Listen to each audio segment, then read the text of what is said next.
네, 박정희 대통령입니다. 박정희 대통령의 노래입니다. 노래하시는 모습입니다.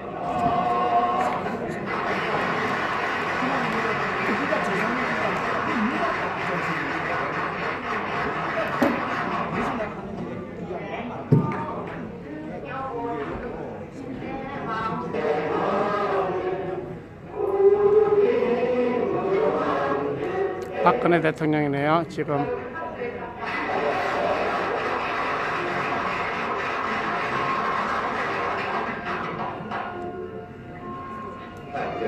유경수 여사님이네요.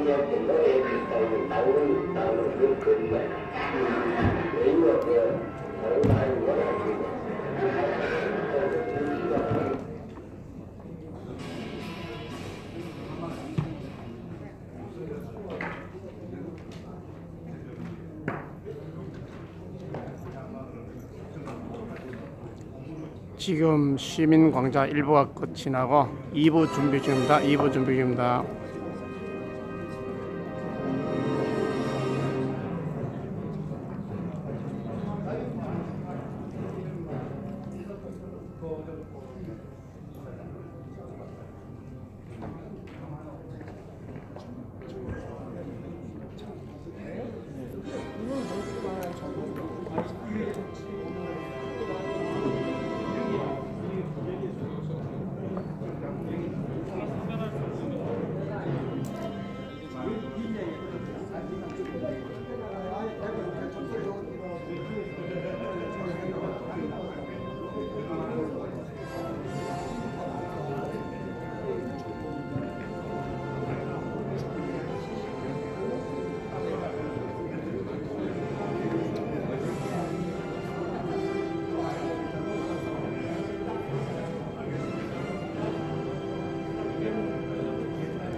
월간 조수로 추천 행사입니다. 전쟁을 해방해 왔을 때 우리는 즉각 이런 조기하고 초대에 있어서 결정적이고 체육적인 강의를 가해서 그들이 늘 이번처럼 맥가이고 있는 소위 남조선 공력 운운하는 이 허황된 꼴 이 기회에 철저히 응해보려고 우리나라의 산업인지 구석기 성장에다가 건설이 빨리 이루어져 가는 것에 대해서 가장 위협을 느끼고 있는 자가 있습니다. 그것이 바로 북한에 있는 김일성 지도부입니다. 대한민국의 경제가 성장하고 대한민국의 건설이 빨리 이루어지고 대한민국의 국제적인 지위가 나라를 향상되는 나라가 가장 위협을 느끼고 잠깐만 꽁트 선택. 그럴 수밖에 없는 것은 공산당들은 이분은 국가와 권력을 주장하고 있지만 그들의 목표는 그들의 전략은 대한민국은 그 당시부터 지금까지 변하지 않는 것입니다. 북한은 대적당 지난 20여 년 동안 그것들 선배만 방문을 해온다면 북한의 경제는 지금 아주 정도로 극심해졌습니다. 김일성 도정들이 전쟁 때 광고했다면 천리노동이나 시민운동이나 한 것이 그 작품도 공정은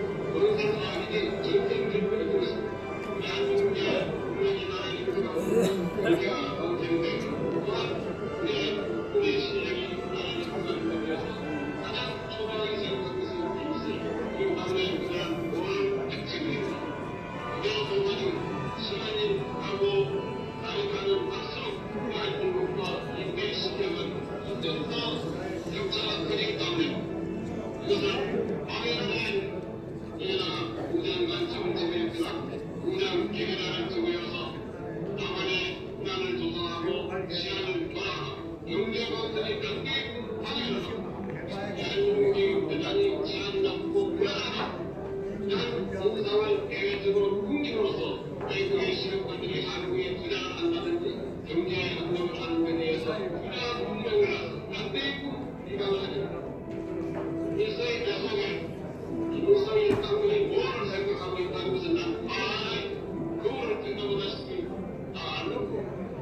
지난번 서울의 집중한 문화 공기가 나타났을 때 우리 국민들이 보여야 될 확실한 자유공정성, 우리 국민들의 지구상 가운데 한 적기 그 모든 국민들의 정신적인 문화라는 것은 공산주의자들의 어떻게 판단을 하는지 모르지만 그들이 오해하며 우리 침략을 해봤다. 이분역자와 같이 하나하나 녹음하는 대한민국만으로 그가 지하와 주변으로 제일 보이는 순간 다양한 것은 공산주의 땅을 확실히 예측합니다. 앞으로도 공산 생산에 대한 공무원 어머니는 나에게 갈수록 더 증명해 갈 것입니다. 여기는 우리 모든 국민과 지금부터 공산주의에 대한 법적인 어머니와 수위한 것은 우리 예측합니다. 그 사회에 대해서 절대로 공헌을 하지는 못합니다. 이로써 우리는 진짜로 이성과 같이 사회에서 공산당의 무진력 정당하면 단체를 정하고 아까 전화했어? 저희 공산당을 좋아하는 아니야, 나 지금 신문 회관에 가 있거든? 오늘 뭐 조갑제 뭐 강연도 있어가지고 아까 그 강의 중에 전화 목보다 듣고 있어. 네, 저 3시 20분입니다. 2부 토론을 시작하도록 하겠습니다. 밖에 계신 분들은 안으로 들어와 주시면 감사하겠습니다. 저 조갑재 대표님, 김태우 박사님, 홍영 목사님 앞으로 나와 주십시오.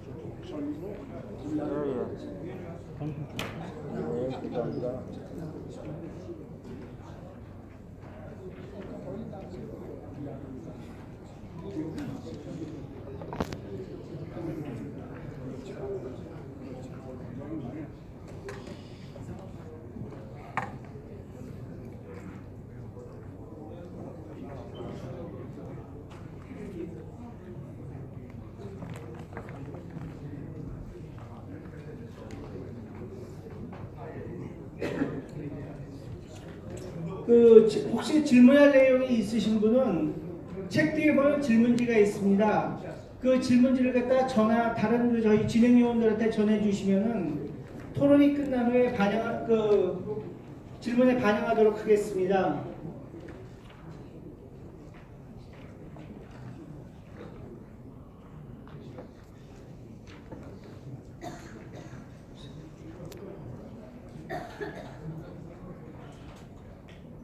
김태우 박사님 앞으로 나와주십시오. 예.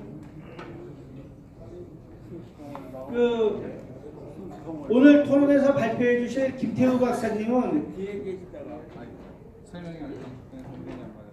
미국 뉴욕 주립대에서 정치학을 전공하셨습니다. 핵전력 전문가로 널리 알려져 있으며 통일연구원장을 지내셨습니다. 저희 박정희 대통령이 박정희 시민강좌에 저희 발제자와 토론자로 전에 나와주신 적이 있으시고요. 오늘은 한미 관계에 대해서 이야기해 주실 것입니다. 그리고 오늘 자리해 주신 홍형 전 주일공사님께서는 1948년에 출생하셨고 육군사관학교를 갖다 26기로 졸업하셨습니다. 월남전에 참전하셨던 월남전 참전용사이십니다. 그 후에 이제 중앙정보부로 자리를 옮겨가지고 주로 이제 주일 참사관, 주일 공사를 지내면서 일본 관계 일을 수행하셨습니다. 은퇴하신 후에는 지금 이제 일본에 있는 통일일보라고 하는 신문이 있습니다. 일본의 조총련하고 싸우는 교포들을 상대로 하는 신문인데요. 통일일보 논설 고문으로 계시면서 현재 한일 관계라든지 또 일본에서 활동하고 있는 조총련이나 좌익 문제 같은 거에 대해서 이제 여러 가지로 와치를 하고 글을 쓰고 계시는 분입니다.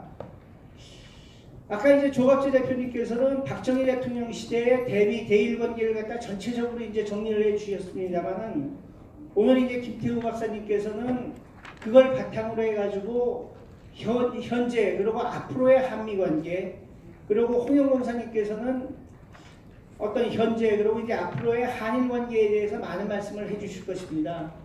토론 순서는 김태호 박사님께서 먼저 해주시고, 그 다음에 홍영 공사님 해주시고, 조갑재 사장님 다시 정리를 해주시겠습니다.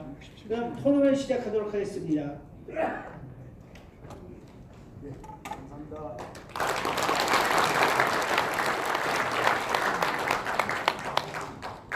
네, 제가 토론 시간을 얼마를 쓰면 좋은지 모르겠습니다.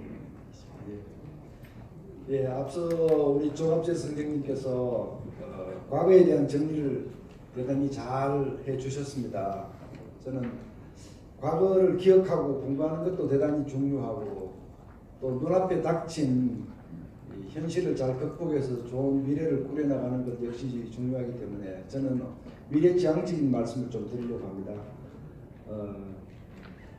문재인 정부가 어쨌든 국민이 선택한 국민의 선택으로 새 정부를 꾸렸으니 정말 성공하기를 간절히 바라고요. 그러기 위해서 핵심은 동맹 외교라고 봅니다. 우리의 외교의 핵심은 동맹 외교. 그만큼 동맹이 우리에게 의미하는 바가 너무나 크기 때문에 그 핵심은 동맹 외교다. 동맹 외교에서 성공해야 외교에서 성공하는 것이다. 저는 이제 그렇게 생각을 합니다. 그런 의미에서 제 포커스를 한미 동맹에 좁혀서 문재인 정부의 외교 과제를 좀 정리해 보겠습니다. 제가 말씀드릴 순서는 한미 동맹 역사 어떻게 흘러왔는가 간단히 한번 훑어보고요. 그리고는 문재인 정부가 가져야 할 외교 기조, 저의 제안입니다. 이런 기조를 가지고 외교를 해달라, 이렇게 제가 요청을 드리고 싶고요. 그리고는 당장 한미 동맹 외교상에서 뜨거운 감자로 부상해 있는 4대 현안, 이게 뭔가, 그리고 앞으로 북한 핵 문제가 더 나빠지면 부상할 수 있는 3대 잠재 현안, 그리고 그게 다 모든 게 다 나쁜 방향으로 흘러갔을 때 마지막으로 등장할 수 있는 한미 간의 최대 잠재적 현안, 이게 8가지 현안에 대해서 제가 말씀드리고 제 생각을 말씀드리려고 합니다. 우선 역사를 보시면요, 한미동맹은 사실 어떻게 보면 이승만 대통령의 작품이라고 해도 과언이 아니죠. 6.25 전쟁을 거치면서 이승만 대통령이 떠나는 미국을 그냥 떠나지 못하게 만들었고, 한미동맹을 체결하지 않으면 우리는 전쟁을 종결할 수 없다, 굉장히 많은 억지를 부렸는데 지금 돌이켜 생각해 보면 이승만 대통령의 훌륭한 외교적 판단이었습니다. 그때가 왜 우리 동맹의 형성기다 이렇게 얘기할 수 있는데요. 그 이후부터 앞서 조갑재 선생님 말씀하신 60년대 70년대를 거치면서 사실 한미동맹은 군사동맹으로서 상당히 기반을 굳혀가는 소위 양생 기간을 거쳤습니다. 그 기간 동안 한국 경제가 눈부시게 발전했는데, 돌이켜보면 만약에 동맹이 없었고 한국에서 언제든 전쟁이 일어날 수 있다는 이런 분위기를 연출했더라면 아마 다른 나라들이 우리와 무역도 하지 않았고 투자도 하지 않았을 겁니다. 그렇게 보면 우리 경제 성장의 저변에 한미동맹이 제공하는 안정성, 스테빌리티라고 하는 게 기반이 되고 있었다.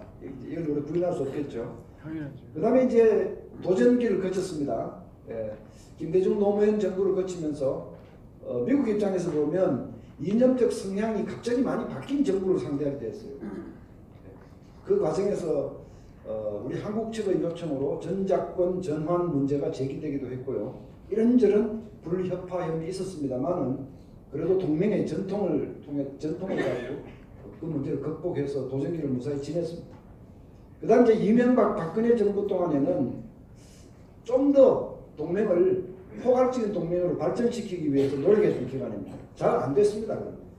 사실은 그 기간 동안 저도 그 일원으로서 사실 열심히 했던 사람입니다만, 우리가 미국에 일방적으로 의존만 하는 동맹이 될 것이 아니라 우리도 도움을 주고 군사 동맹뿐 아니라 훌륭한 가치나 이점이 있으면 같이 공유하는 포괄적 가치 공유 동맹으로 발전시켜보자, 이렇게 노력했던 기간이 이명박 박근혜 정부 동안의 동맹의 성격을 볼 수 있습니다. 그러나 여러분 아시는 바와 같이 북한 핵 문제가 악화되면서 우리는 동맹에 더 의존할 수밖에 없게 되었고 우리가 원했던 대로 잘 되지는 않았습니다. 그런 과정에 이제 다시 또 새로운 정부를 맞이하게 된 것이죠.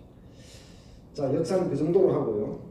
이제 새로 등장한 새 정부가 가져야 할 그 기조, 외교 기조는 어떻게 해야 되느냐. 우선 미국 트럼프 행정부가 어떤 기조를 가지고 나오고 있는지를 잘 판단하셔야 됩니다. 이미 뭐 신문 방송에 많이 거론이 됐기 때문에 잘 아실 겁니다만은 트럼프 대통령은 미국 우선주의를 내걸고 있고요. 경제 민족주의를 내걸고 있고요. 그러면서도 힘을 통한 평화를 강조하고요. 또 동맹의 중요성도 함께 강조하고 있습니다. 이 네 가지를 다 한번 합쳐보십시오. 어떤 결과가 나오는가. 그러니까 미국이 여전히 군사적으로는 강력한 미국으로 남겠다. 패권 국가로서의 자리를 지키겠다. 확고한 겁니다. 힘을 통한 평화.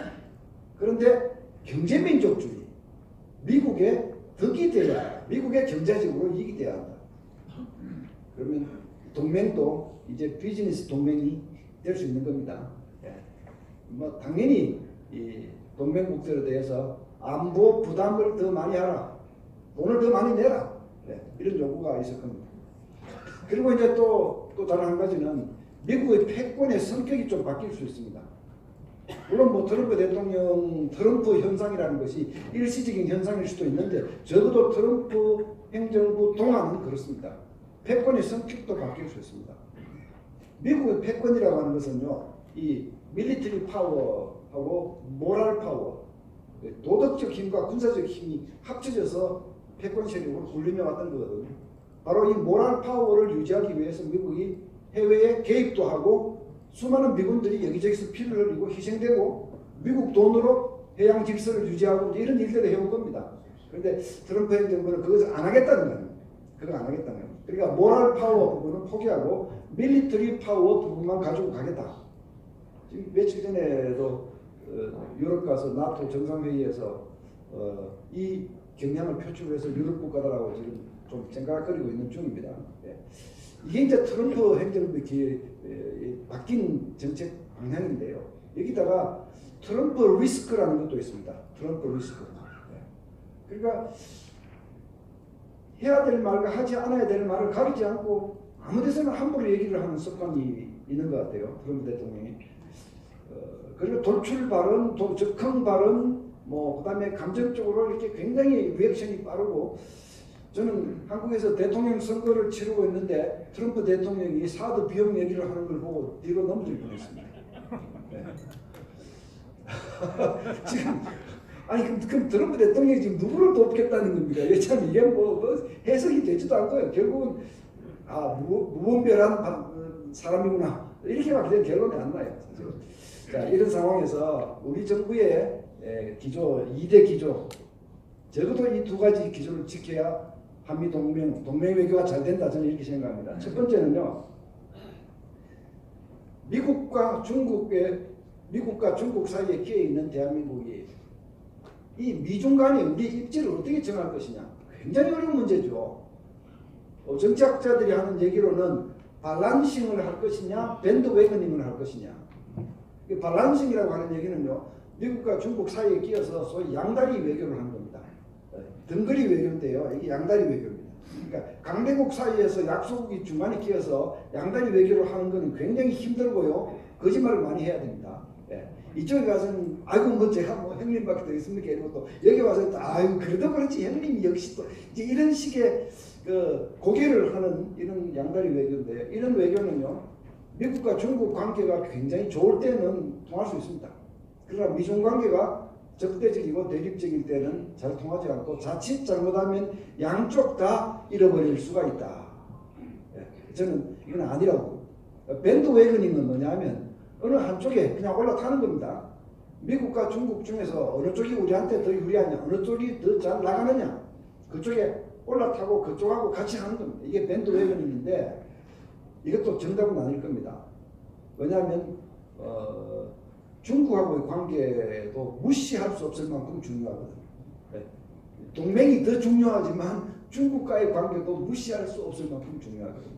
그래서 제가 내린 결론은요, Alliance and Hedging이라는 겁니다. Alliance, 적절한 한국말이 잘 없어서, 그러니까 동맹을 중심에 놓고 그리고 중국에 대해서도 비적대 우호 관계를 유지하기 위해서 최선을 다한다. 이게 Alliance 플러스 Hedging이라고 제가 표현해 봤습니다. 사실 이런 기조를 유지해달라 하는 것이 제 첫 번째 주문이고요. 그 다음에 두 번째 주문은요, 이 안보 문제와 외교 문제 또는 이 국제 공조 문제와 대북 관계 문제, 이런 문제에서도 우선순위를 지켜달라는 겁니다. 예를 들어서 지금 북한 핵 문제에 대해서 우리가 국제 제재가 이루어지고 있는데, 이제 그러나 우리 새 정부는 북한하고 교류 협력의 물꼬를 타보겠다는 거 아닙니까? 개성공단도 열고 뭐 금강산도 열고 모색을 해보겠다는 얘기를 이 새 정부의 관여한 분들 입으로 지금 이렇게 흘러나오고 있는 상황인데, 글쎄요, 새 정부가 소신을 가지고 새로운 일을 추진하겠다 그러면 처음부터 뭐 반대하고 나서고 싶지는 않습니다. 예, 성공하기를 바랍니다. 그러나 여기는 우선순위가 있다. 국제공조 대결에서 우리가 이탈하는 모습을 보이면요, 국제사회와의 우리의 관계는 우리 번영의 토대입니다. 근데 북한하고 이루어지는 일들은 북한이 변덕을 부리면요, 좋아질 수도 있고 나빠질 수도 있고 아무것도 안 나올 수도 있고, 그러니까 이건 예측할 수 없는 겁니다. 예측할 수 없는 것을 위해서 예측할 수 있는 것을 희생시키지 말라는 겁니다. 국제공조의 틀을 유지하는 그런 외교 모습을 펼쳐달라. 그럼 굉장히 조심해야 되겠죠. 북한하고 교류협력을 하더라도 유엔 안보리 결의에 어떤 것이 위배될 수 있는지 위배 안 되는지를 잘 가려서 해야 되고, 또 국제사회와 조율도 해야 됩니다. 안보와 남북관계도 마찬가지죠. 남북관계 개선을 위해서 안보를 희생해서는 안 되는 겁니다. 안보를 기반으로 하고 그 위에서 남북관계 개선을 추진해보라. 네, 이런 뜻입니다. 그러니까 이제 제가 방송에 나가서 이런 얘기를 설명을 이렇게 합니다. 이 대학교에서 우리 공부할 때 전공 필수 과목과 교양 선택 과목이 있다. 국가와 국민을 북한 핵 위협으로부터 지키기 위해서 북한의 억제하는, 대북 억제를 하는 것은 이거는 전공 필수 과목입니다. 북한의 핵 위협이 없어질 때까지 그냥 지속적으로 해야 되는, 죄송합니다, 일본말을 써서 이건 뭐라 기본 나가리라고 그럽니까 이름들을? 예? 뭐 컴퓨터로 치면 디폴트죠. 그냥 해야 되는 겁니다. 그걸 변화시키지 말고 그 위에서 이런저런 시도를 해보라 라는 뜻입니다. 이게 외교도 안보 외교, 안보를 기반으로 하는 외교, 안보를 이 전공 필수 과목으로 놓고 하는 외교, 이런 기조들을 지켜달라 하는 것이 제 주문입니다. 자, 이것을 위해 제가 걱정하는 한미 동맹 간의 뜨거운 감자가 될 수 있는 8가지 현안들을 차례대로 소개를 하고 제 입장을 말씀드리려고 합니다. 새 정부가 맞닥뜨려야 될 첫 번째 과정은 당연히 사드입니다. 사드 문제에서 우리가 사드를 배치를 철회한다든지 합의를 깨는 상황이 되면요, 중국은 좋아하겠죠. 그러나 한미 동맹은 흔들릴 수 있습니다. 반대로 일방적으로 합의만 밀어붙이고 중국하고의 관계를 내버려두면 중국이 더 화를 내서 우리에게 더 많은 제재를 가하고 보복을 할 수가 있습니다. 이런 상황에서 한국은 어떤 입장을 취할 것이냐 하는 문제죠. 제가 정책 결정자라면 기존의 합의는 준수한다라고 그냥 밀고 갈 것입니다. 그러나 중국을 설득하고 이해시키는 노력도 최대한 할 겁니다. 만약 방어체계가 추가적으로 필요하다고 할 때는 미국산 사드를 가져오는 것은 좀 보류하고 이스라엘제나 유럽제를 가지고 와서 한국군에 운용하겠다라고 얘기를 할 것 같습니다. 제 같으면. 그러나 한미 간에 합의된 부분에 대해서는 중국의 간섭을 일체 배제하겠다. 간섭하면 대한민국의 안보 주권을 침해하는 것이다. 이렇게 강력하게 저는 라인을 걸 것 같습니다. 사실 사드 문제는 이렇게 추진을 해주면 좋겠다 하는 거죠. 두 번째 뜨거운 이슈가요, 국제 제재. 국제 제재에 한국이 동참하고 있는데 남북 교류 협력을 하기 위해서는 국제 제재를 이탈해야 하는가 하는 문제인데, 제가 좀 전에 기조에서 말씀드렸습니다만은 만약에 우리가 갑자기 국제사회와 동맹과 조율 없이 갑자기 이 금강산 개성공단을 다시 열겠다라고 한다면 아마 한국의 외교적 모습은 굉장히 우스꽝스러운 것이 될 겁니다.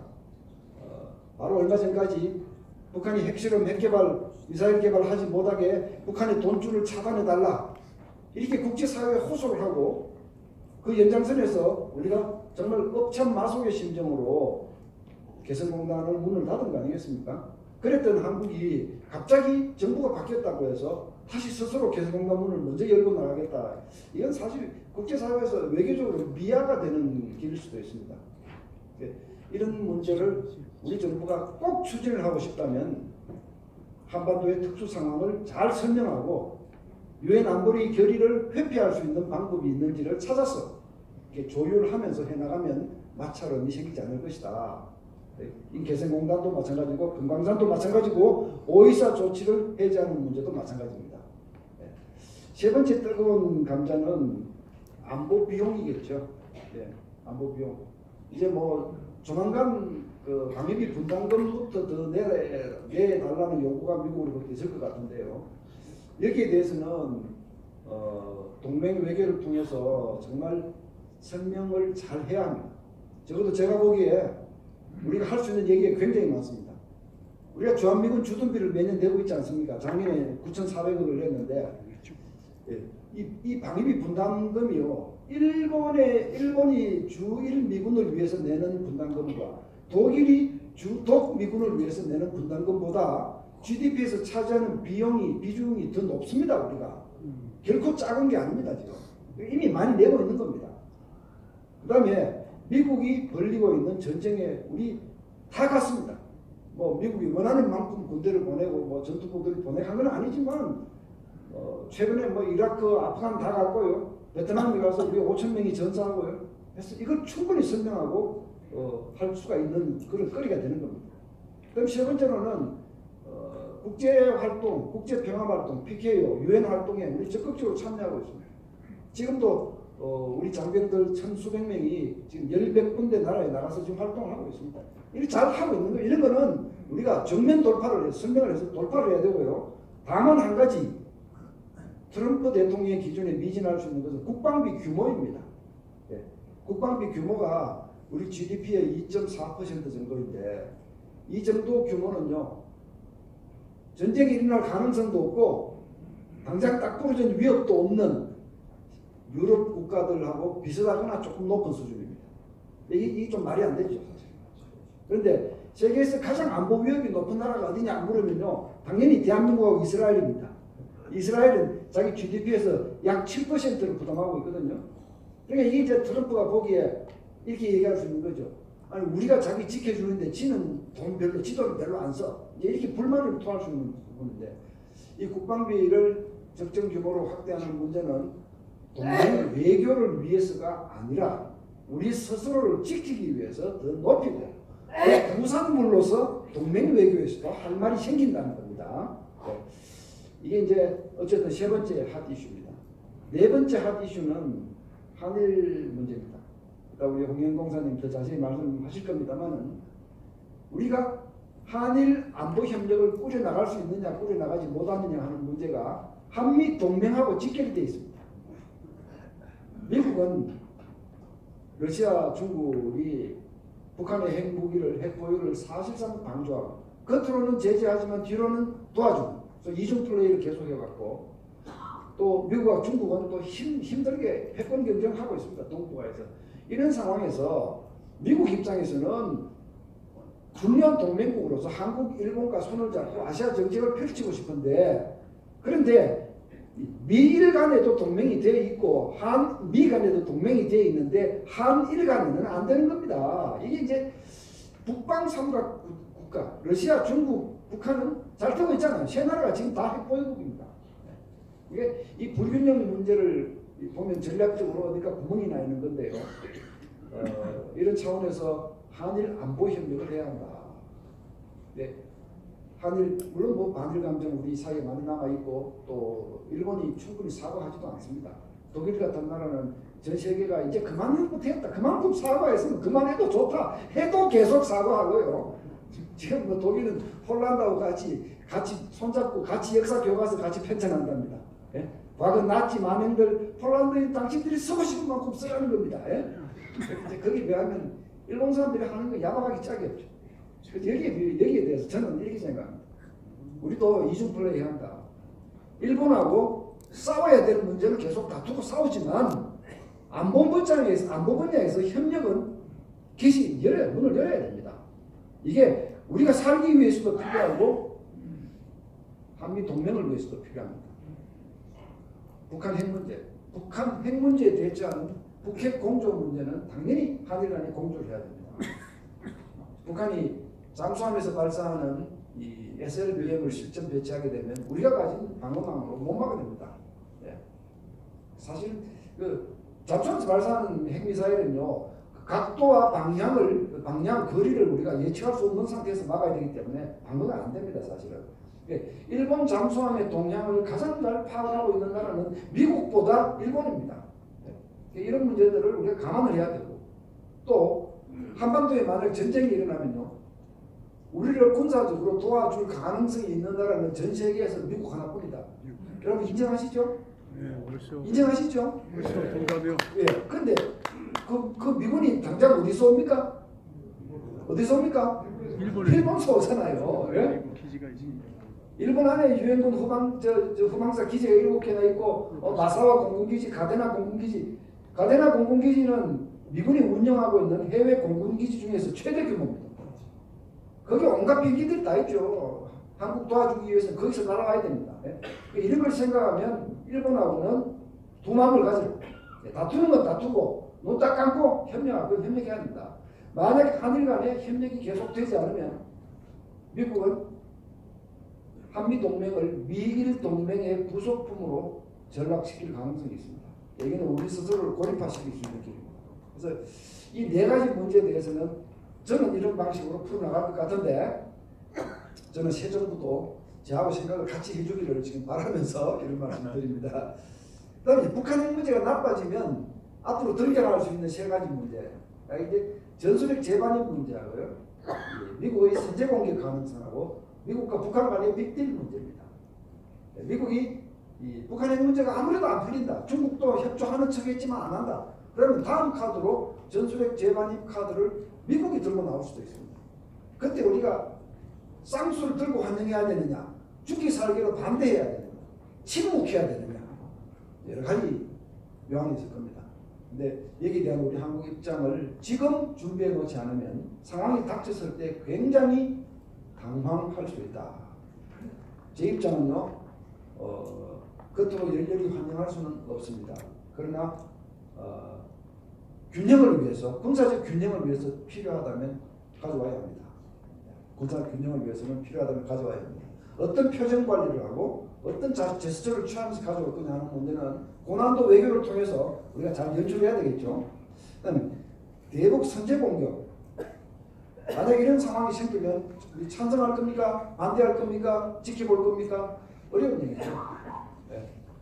그러나 대북 선제 공격이 한반도에 전쟁을 불러올 수 있다, 이런 우려를 많이 하시는 건 사실이고 무시할 수 없는 우려죠. 또 미국이 그렇다고 해서 북한이 정말 이것 갖고 저 핵실험하고 막 마음대로 하는데도 계속 그냥 가만히 지키면 봐야 되느냐, 또 그것도 답이 아니거든요. 네. 한미 간에 긴밀한 협력이 필요합니다. 긴밀한 협력이 필요합니다. 그 대북 군사 행동이라는 것이요, 시나리오가 하나만 있는 게 아닙니다. 수십 가지가 넘습니다. 예를 들어서 어중간하게 미국이 북한을 공격하면요, 북한이 대한민국을 향해서 보복 공격을 해서 서울에 피해가 발생하고 가능한 스토리입니다. 그러나 정말 상징적인 곳 한 곳만 골라서 맛배기만 보이는 공격을 한다면 북한이 그거 가지고 전쟁을 일으키지 못할 거예요. 중국도 시비하지 않을 거예요. 그러니까 이게 시나리오가 천차만별입니다. 제가 이건 찬성 반대한다는 입장을 말씀드리기보다는 한미 간에 고난도 전략적 대화를 해야 되는 게 바로 이 분야입니다. 세 번째, 빅딜 부분이에요. 그래서 참 곤란한 힘든 얘기죠. 뭐 트럼프 대통령이 뭐 국내적으로는 탄핵 위협에 처해져 있고 인기도 별로 안 좋은데 이걸 돌파하기 위해서 바깥에서 사고를 한번 치자, 뭐 이런 생각을 한다면 북한하고 느닷없이 빅딜을 할 가능성, 빅딜로 나올 가능성, 이런 가능성도 대비를 해야 되는데 뭐 시간이 다 된 것 같아서 제가 자세한 말씀 못 드릴 것 같습니다만은 제일 우리가 우려하고 예상하고 있는 것은 북한의 핵동결을 조건으로 미국이 북한 체제를 인정해주고 미국 간에 평화 조약을 맺는 겁니다. 평화 협정을 맺는 겁니다. 이게 이제 우리가 생각할 수 있는 빅딜인데 굉장히 위험합니다. 굉장히 위험한 거래입니다. 북한이 핵 동결을 하면요, 지금 가지고 있는 핵 능력을 인정을 하는 겁니다. 핵을 확산하거나 실험을 하거나 미사일을 쏘거나 이런 것은 안 하니까 미국의 골치 아픈 것은 해결될지 몰라도 남북 간의 이 불균형은 그대로 남아있는 것이기 때문에 우리가 받아들이기 어렵고요. 그 다음에 평화협정이라는 거, 역사적으로 평화협정을 보면요, 지키겠다고 마음먹고 있는 나라들 사이의 평화협정은 준수가 되지만요, 어느 한쪽에서 나쁜 마음을 품고 있는 그 상대 국가하고 맺은 평화협정은 판판이 다 깨졌습니다. 예, 베트남 정전 종전을 가져온 파리 평화협정은 2년 만에 깨졌죠. 예, 독소 불가침 조약 깨졌죠. 일소 불가침 조약 깨졌죠. 1차 대전을 마감한 베르사유 조약 깨졌죠. 이게 다 내가 어기겠다고 생각하고 있는 사람이 이게 가짜로 설명하는 조약 협정은 소용이 없는 겁니다. 예, 북한이 남쪽에 대해서 우리에 대해서 어떤 생각을 가지고 있는지 생각해 보십시오. 우리가 덜렁 그런 거 협정 하나 서명했다고 한반도에 평화가 왔다고 볼 것입니까? 그거 아니잖아요. 그러니까 이 빅딜 가능성에 대해서도 우리가 굉장히 정밀한 얘기를 해야 한다. 마지막 8번째, 이거는 지금 말씀드린 이 7가지 이 현안들에 대해서 저는 우리 새 정부가 정밀하게 잘 대해 나가기를 기원하고 기도합니다. 개인적으로는. 그러나 만약에 이거 잘 안 됐을 때, 한미간이 시끄러워졌을 때 마지막으로 미국이 들고 나올 수 있는 것이 전작권입니다.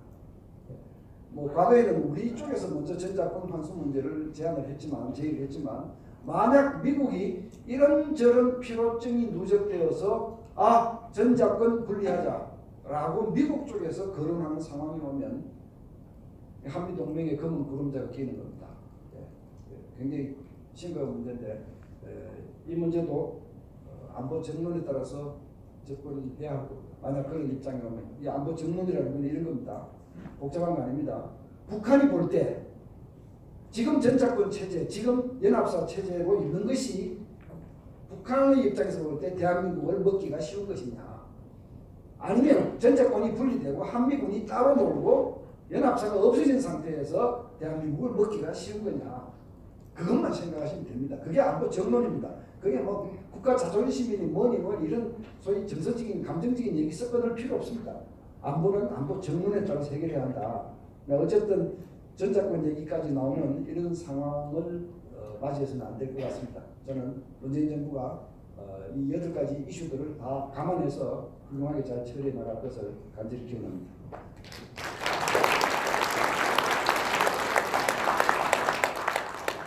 예, 김태우 박사님께서 청와대 국가안보실장을 하고 있으면 저희가 두 다리 쭉 뻗고 살 텐데 유감스럽게도 김태우 박사님은 항상 제야에 계셨습니다. 그게 대한민국의 참 비극이라고 생각을 합니다. 또 홍영봉사님 20분 동안 토론해 주십시오. 예. 조갑재 대표님이 말씀하시고 나서 제가 토론을 하려니까 참 제가 몸이 좀 줄어드는 것 같습니다. 저는 현대사를 공부하는 학도로서 박정희 시대에 대해서는 주로 조갑재 사장님이 쓰신 박정희 전기 공부를 했고요. 다음에 제가 일본에서 소위 한반도 문제 전문가, 한국 전문가라고 부르는 사람들에 대해서 당신 박정희 전기 13권 읽어봤냐? 하고 물어봐서 읽어본 적 없다. 그런 게 있는 줄 모른다 하는 사람은 전 전문가로 취급을 하지 않습니다. 조 사장님께서 쓰신 책의 일부는 사실 저희가 일본말로 번역을 해서 출판했습니다. 통일일보는 교포를 위한 신문이 아니고 일본 사회를 향해서 발생하는 신문입니다. 절대로 교포 신문이 아니고요. 이 자리에 통일일보 사장님이 저쪽 옆에 와서 앉아 계십니다. 통일일보의 전화, 지금 현재 저희 사장이 애착을 갖는 것은 사실 이 통일일보라는 것이 박정희 대통령의 유산입니다. 박정희 대통령이 김일성하고 싸우기 위해서 일본에서 강력한 저희 발신 수단이 필요했을 때 유일하게 쓸 수 있고 선택할 수 있었던 것이 통일일보입니다. 저는 그것을 당시에는 서울에 있었기 때문에 몰랐지만 나중에 그런 과정을 보면서 이것이 얼마나 한국에서 저희의 빈약한 공산주의와 싸우는 데서 저희가 조금 전에 말씀하셨지만 아주 그 선전 활동에서 빈약했습니다. 그게 귀중한 자원인가 그런 생각을 하면서 요즘 시간을 보내고 있습니다. 대한민국의 공무원은 전쟁 국가의 공무원이기 때문에 다른 나라의 공무원과는 다릅니다. 이것은 군이나 공안기관, 안보기관을 떠나서 모든 공무원은 전시기 때문에 생명을 바쳐서 일을 해야 됩니다. 이런 긴장감이 박정희 대통령 사후에 점점 대한민국에서 없어졌기 때문에 지금 사실은 저희는 열전보다 더 고약한 힘든 냉전을 치르고 있습니다. 이 냉전이 얼마나 힘들고 치명적인 싸움인지를 인식들을 하지 못하고 평화시처럼 행동하기 때문에 저희가 모든 위기가 초래되고 있다고 그렇게 생각합니다. 제가 오늘 말씀드리고 싶은 것은 짧은 시간에 저희가 일본을 얼만큼 모르는가 또는 일본이 한국을 얼만큼 모르는가에 대해서만 조금 말씀드리겠습니다. 그 문제도 충분히 말씀드리려면 시간이 부족하기 때문에 그 문제만 조금 말씀드리겠습니다. 여러분, 한국에는 우파가 몇 명입니까? 몇 퍼센트입니까? 국민의. 이번 선거를 통해서 보면 저는 우파가 4명 중에 1명이 우파라고 생각합니다. 한국에서. 그럼 일본에서는 우파가 몇 퍼센트일까요? 제가 알기엔 일본에는 우파가 저희가 지금 기대하는 그런 수준의 우파는 1%도 없습니다. 저희가 일본에 대해서 너무 모르는 채 너무 쉽게 일본을 대합니다. 한국에 계신 많은 분들이 일본 그러면 일본을 우습게 알든가 일본에 무조건 경도되든가 둘 중에 하나입니다. 일본을 있는 대로 알고 차분하게 대응해야지 일본에 대해서 신화를 가져도 안 되고 불필요한 민족적 뭐라고 할까요? 폐쇄적인 민족주의로 일본을 무시하거나 그런 것도 안 된다고 생각합니다. 저희는 그런 기분으로 사실 저희가 3년 동안에 6.25 전쟁 3년 일간의 열전을 마친 다음에 냉전으로 바뀌었을 때 이게 아무도 싸워보지 않은 전쟁이었습니다. 열전은 한반도가 전쟁터였지만 냉전은 전 세계가 전쟁터가 됩니다. 그리고 그 냉전의 전쟁터 중에서 가장 중요한 치명적인 전쟁터가 일본이었습니다. 그 이유는 조금 전에 김 박사님께서 말씀하셨지만은 일본에만 유엔군 사령부를 제압하는 조선노동당의 제1지부가 있었습니다. 유엔군 사령부 후방사령부는 휴전이 되면은 잠정적으로 휴면 상태에 들어갑니다. 반대로 정치 심리 모략 전쟁이 되면 그것은 노동당이 하는 전쟁입니다. 그래서 일본에 전 세계에서 유일하게 해외에 노동당 지부를 만든 것이 조총련입니다. 이 조총련이 한국을 요리를 했습니다. 제가 결론적으로 말씀드리면 제가 현대사를 공부하는 입장에서 보면 일본에서 일본 여론을 지배한 것은 1945년 8월부터 최소한 40년간은 조총련이 지배했습니다. 조총련이 일본 언론을 지배했습니다. 다음에 1986년 저희 이제 아시안 게임이 있었죠. 다음에 서울 올림픽이 끝날 때까지 잠깐 몇 년 동안 저희가 일본 언론을 지배했습니다. 그 다음에 동서냉전이 끝나면서 한국은 좌경화되고 그 좌경화에 대해서는 제가 레주메에 일부 써놨으니까 그걸 보시면 되겠습니다. 일본은 철저히 우경화가 됩니다. 이 과정에서 양국은 전략적으로 충돌할 수밖에 없습니다. 제가 1990년에 동경에 있었습니다. 일본 친구들이 저한테 동서냉전이 끝났으니 일본도 진로를 생각해야겠다. 한국도 진로를 생각할 게 아니냐.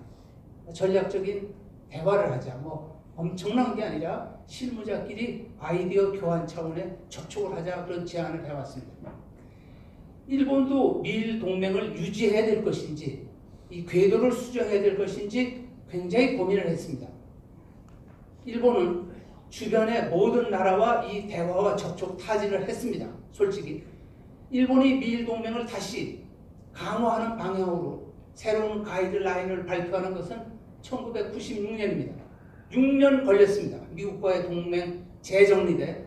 그럴 때 한국은 일본 측이 요구하는 접촉을 거부했습니다. 만나주질 않았습니다. 국방 외교하느라고 바빠서 전통 우방 동맹들하고는 만나주질 않았습니다. 당시에 제가 도쿄에서 들은 이야기입니다. 너희 되게 컸다. 잘났다. 그 기조가 지금까지 이어져 오고 있습니다. 서울 올림픽이 끝났을 때 일본 사람들은 처음으로 아시아에 일본만한 나라가 생겼다라고 생각했습니다. 한국을 정말 형제로 생각했습니다. 우호적이었습니다. 그런데 서울 올림픽이 끝나자마자 50 청문회를 하면서 일본 사람들은 도저히 그런 상황을 이해를 못합니다. 그래서 모처럼 유사일에 처음으로 아마도 백제 이후 처음으로 한국에 싹트는 감정이 그대로 사라져버립니다. 이거는 틀림없는 사실입니다.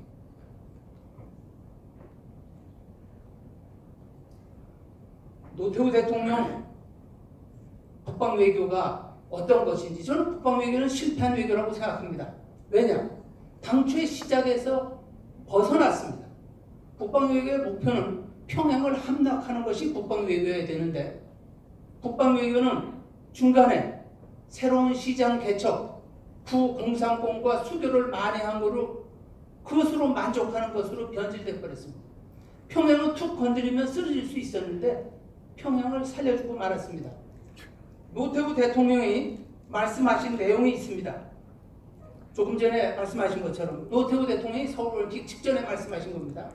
80년대 일본을 통해서 한국의 적화 자금이 10년 동안 2조 원이 들어왔다라고 말씀하신 것이 책으로 기록되어 있는 게 있습니다. 10년 동안 2조 원이 들어왔습니다. 연간 2천억 원, 2억 달러. 그것이 지금 어느 분 말씀하시는 대로 대한민국의 판검사의 3분의 1이 김일성 장학생이다 라는 비밀은 거기 있다고 생각합니다. 아무튼 박정희 대통령하고 육공화국의 대통령들은 비교한다는 자체가 잘못입니다. 비교할 수가 없습니다. 박정희 대통령의 스타일이 있습니다. 이승만 대통령의 스타일, 박정희 대통령의 스타일. 이분들은 상황 타개를 하기 위해서 자기가 머리를 쥐어짜내서 상상력을 발휘해서 뭔가를 만들어내고 이끌어갑니다. 이게 이승만 박정희의 스타일입니다. 육공화국의 스타일은, 대통령들의 스타일은 자기 인기 관리, 여론이 뭐를 원하나 눈치 보고 그거 따라갑니다. 창조력 같은 거는 아예 없습니다. 예외적으로 창조력이 있었습니다. 헌법에 위반하는 반헌법적인 선언을 만들어내기 위해서 평양으로 달려간 사람, 아주 고약한 나쁜 창조력을 발휘한 경우죠.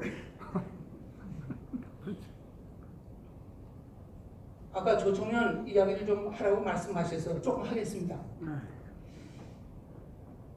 저희가 사실 조총련 북한 그러면 블랙박스였습니다. 동서냉전 기간에 쭉 블랙박스였습니다. 저도 블랙박스였습니다. 제가 일을 할 때 도대체 평양 애들 머릿속에 어떻게 되어 있는지, 평양 노동당의 DNA가 어떻게 되어 있는지 몰랐습니다. 그런데 80년대 후반부터 소위 탈북자들이 들어옵니다. 북한의 결정적인 정보를 가진 사람들이 한국에 오기 시작합니다. 예를 들면 김현희 같은 사람들이 오죠. 그래서 그걸 통해서 비로소 북한을 저희가 DNA를 엿볼 수 있게 됩니다. 그 전까지는 사실 참고서도 아무것도 없었습니다.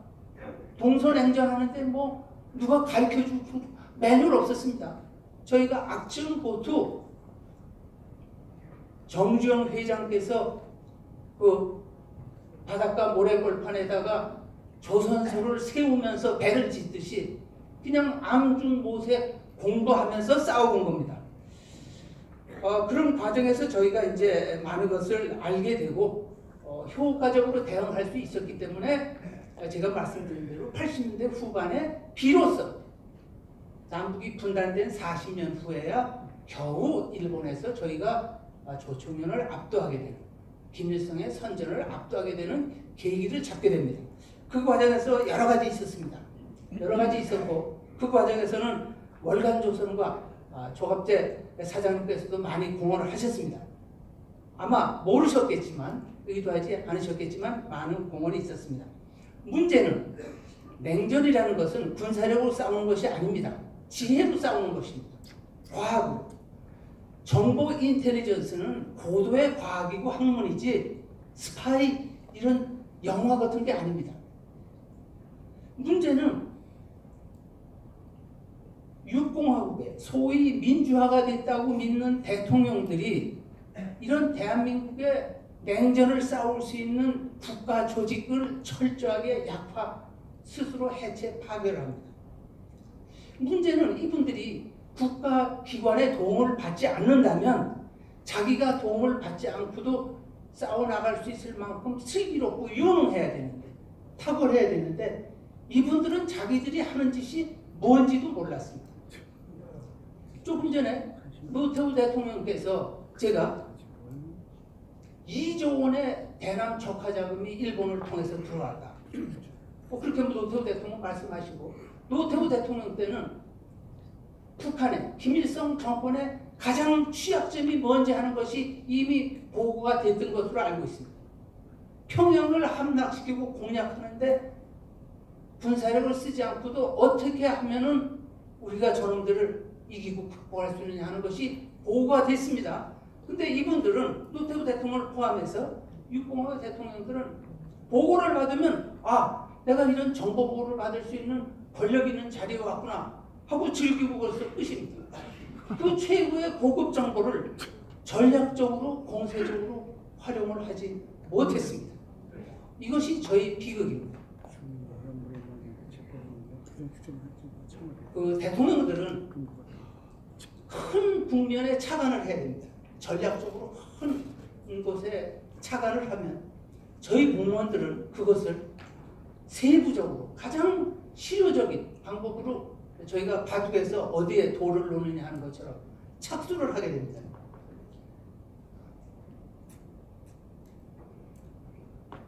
제 기억에 육공화국에서 그러한 차원의 국가 지도가 있었던 기억은 없습니다.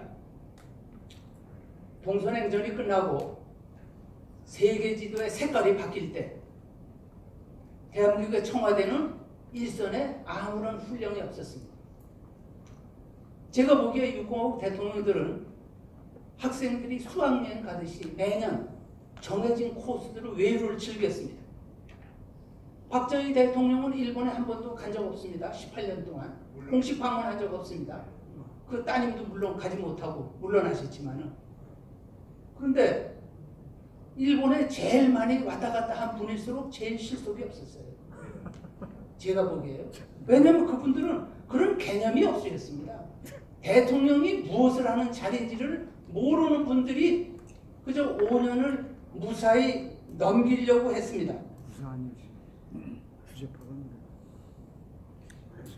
제가 만약 이승만, 박정희 그분들의 스타일로 봐서 지금 우리가 겪고 있는 수많은 문제가 있죠. 탈북자 문제라든가 북한의 인권 문제라든가 북한의 핵미사일 도전이라든가 또는 중국의 한반도 지배 도발이라든가 또는 IS와의 전쟁이라든가 여러 문제에 대해서 이분들은 어떻게 대응했을까? 저희는 상상이 됩니다. 저희는 박정희 대통령 시대부터 공무원 생활하면서 전쟁하는 나라의 공무원들은 목숨을 바쳐서 싸워야 된다는 게 어느 정도 훈련이 됐습니다. 저희는. 그래서 필요하면 공무원들은 기꺼이 전쟁 중이니까 나라를 위해서 목숨도 바쳐야 된다. 그러니까 밤을 새워서 일을 했습니다. 제가 야근을 해보면요. 후배들 데리고 야근을 하는데 대개 새벽 한 3시 돼서 잠이 듭니다. 하루 종일 일하고 또 야근을 하니까. 근데 실제로 밤을 새워서 결론이 나오는 것은 해가 뜨기 시작할 무렵인 새벽 5시쯤 돼야 아이디어의 돌파구가 풀립니다. 그 그냥 책상 앞에 늘어놓고 앉아가지고 일한다고 일 되는 거 아닙니다. 밤새도록 머리를 고문하면 해 뜨기 직전에 새벽 5시쯤 돼서 뭔가가 흐릿하게 단서가 나타납니다. 전쟁하는 나라의 공무원들은 그렇게 일해야 됩니다. 야근 수당 받고 그러면 안 됩니다. 아까 제가 말씀을 드렸는데 지금 한일 관계는 시간이 없어서 간단히 말씀드리겠습니다. 다시 시작해야 되는 상황입니다. 1952년 4월 28일 샌프란시스코 강화 조약으로 일본이 주권을 회복했어요. 독립국이 다시 됐을 때 저희는 해방 후에 3년 동안 미 군정을 거쳐서 독립했습니다. 일본은 6년 8개월 미국의 점령을 받았습니다. 일본 사람들이 말은 하지 않지만 굴욕적이었죠. 그런데 다시 일본이 주권국가가 돼서 식민지였던 대한민국과 마주한 그 순간에 일본 외무성은 과연 한국을 어떻게 생각했을까 하는 것에 대한 연구가 제가 알기에 없는 걸로 알고 있습니다. 어느 분이 이걸 연구해서 정치학 박사 학위를 냈으면 좋겠습니다. 만약 정치학 박사 학위를 어느 분이 이걸 하신다면 저는 제가 가지고 있는 자료라든가 제가 느낀 것 같은 거를 알려드리겠습니다. 1952년 4월 28일부터 3개월 10일 전에 무슨 일이 있었냐면 이승만 대통령께서 그 유명하신 평화선 선언을 하십니다. 한일 양국이 식민지 상태를 벗어나서 최초로 격심한 감정적 격돌을 겪는 첫 번째 장면이 겁니다. 일본은 샌프란시스코 강화조약에 자기들은 독도가 일본 영토라고 집어넣는데 라고 자기들은 생각하는데 일본 영토라고 생각하는데 이승만 대통령이 독도를 한국의 영토로 영연에 집어넣어버렸어요. 그리고 납포를 합니다. 일본 국민들이 이승만은 용서 못한다. 다른 사람은 다 해도. 그래서 지금 한일 양국이 근본적으로 넘어야 될 장벽 중에 하나가 대한민국의 건국 대통령인 위대한 이승만 대통령, 자유세계의 역사적으로 위대한 지도자를 일본 국민들은 도저히 인정 못하겠다. 대한민국 건국 대통령을 인정 못하겠다는데 무슨 우호관계가 성립이 됩니까? 두 번째 격돌이 국교 정상화 전에 북송입니다. 제1교포 북송. 헌법상 대한민국 국민입니다. 93,000명 내지 10만 명을 일본이 북쪽으로 보냈습니다. 이거 저 당시에 초등학생인데 데모했습니다. 관제 강제 데모가 아니라 저희 초등학생들도 정말 분노해서 데모했습니다. 6.25 휴전된 지 6년 후의 일입니다. 저희가 다 생생하게 기억했기 때문에. 그런 과정이 있습니다. 6년 후에 북송을 시작한 6년 후에 한일 국교 정상화가 되는데 일본이 한일 국교 정상화 이후에도 북송을 계속했습니다. 대한민국 국민을 한반도의 유일한 합법 정부인 대한민국 국민을 일본은 계속 북으로 보냅니다. 언제까지 보내느냐? 19년을 더 보내서 1984년에 끝이 납니다. 제1교포 북송. 이상하죠? 제가 아까 1985년까지 40년 정도는 일본 언론을, 여론을 북한이 지배했다고 제가 말씀드렸습니다. 정확하게 일치됩니다. 제가 한 가지 시간이 없지만 작년에 있었던 사건을 하나 말씀드리겠습니다. 작년 3월 달에 일본 정부가 제가 알기에 48년 만에 일본에 사는 제1한국인들의 국적을 북한과 대한민국과 조선으로 구분해서 발표했습니다. 작년 3월 달에. 제가 알기에는 1968년에 법무성의 출입국 관리 백서에서 일본에 사는 제1한국인들의 한국 국적과 북한 국적을 구분해서 발표한 이후에 일본이 그것을 감췄다가 작년에 발표를 했고 작년 말 현재로 지금 일본에 조선 국적을 유지하고 있는 사람은 오늘 현재로 아마도 3만 1,000명이 안 될 겁니다. 3만 1,000명이 안 될 것인데 이게 무엇을 의미하느냐? 한일 국교 정상화 이후에 제1동포 사회가 당시에 대충 잡아서 합법적인 체류자는 60만 명 선이었습니다. 불법 체류자는 몇 명인지 모릅니다. 미당한 사람들이.